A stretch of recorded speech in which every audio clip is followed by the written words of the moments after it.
A robo-advisor is a relatively new phenomenon, and it kind of was created to fill a void or a gap between traditional financial advice, where you go to an individual for help and you go to their office and sit in front of them a couple of times a year, and they try to explain to you what's happening in your investments.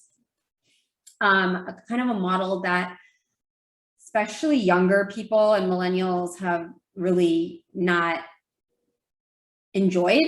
And so a robo-advisor is, and on the other hand, is what we do. So we're investing our money ourselves with the help of a brokerage account.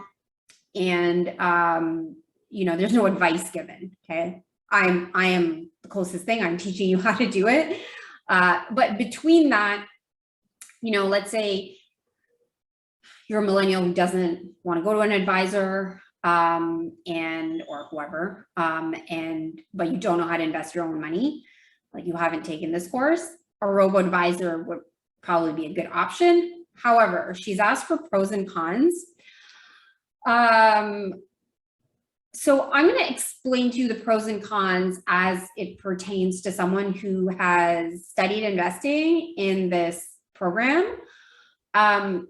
I personally think, because I'm not going to do pros and cons, I personally think you are, not personally, the point of this program is so that you don't need someone like a robo-advisor, because a robo-advisor is going to make decisions on your behalf. And the idea in this program is that you make the decisions for your money. And if you're capable of investing your retirement money yourself, you're capable of investing the other money yourself. And it doesn't need to be complicated. So sometimes people ask me, well, what's the difference between the asset allocation for the both?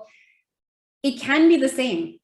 You can just use what you've done for your retirement account in your non-retirement savings.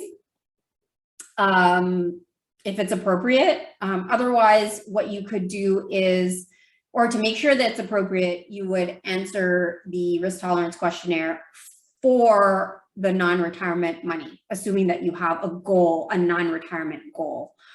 And if it's just, a pool of money that you don't necessarily have a particular goal surrounding, you can just use what you did for the retirement money and apply it in terms of the blueprint or asset allocation. You can use that, all the same work that you've done for that money.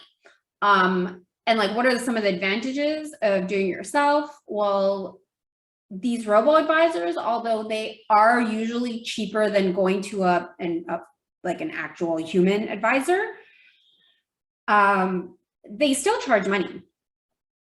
So you're going to save that layer of fees. Usually it's something like around 0.5% that they charge, which doesn't sound like a lot, but considering that you can get an S&P 500 ETF for 0.04%,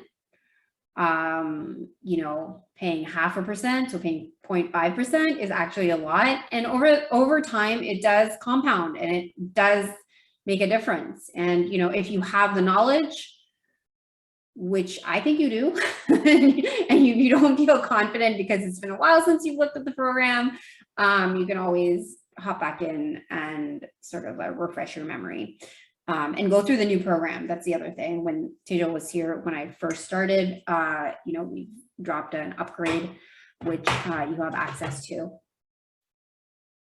So you can go through the material again.